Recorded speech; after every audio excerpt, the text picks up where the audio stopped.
don't leave the church. Don't leave the church. We are shareholders in the United Methodist Church. He said. And for his legacy and honor, let's protect this church. Called the United Methodist Church. Let's pray for our bishop. Let's pray for our cabinet. Let's pray for our pastors.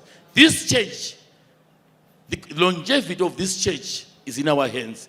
And on that, ladies and gentlemen, I have no excuses. Reverend Kampira told me to share with you that we need to protect this church. And this church is the one that is burying him. This church, yakatipa chiremerera, wakanduudza mazwi aya kuti kune vanhu vakamboita mabishop, vakabuda mumachechi mavo vachitatanga machechi avo, vakazorarama vasina chiremerera. The United Methodist Church ineka that. Mukaibudai, you will miss that this church. Let's protect it. Mazvita. Mwari achiitire zvakanaka. Mwari atikomborere.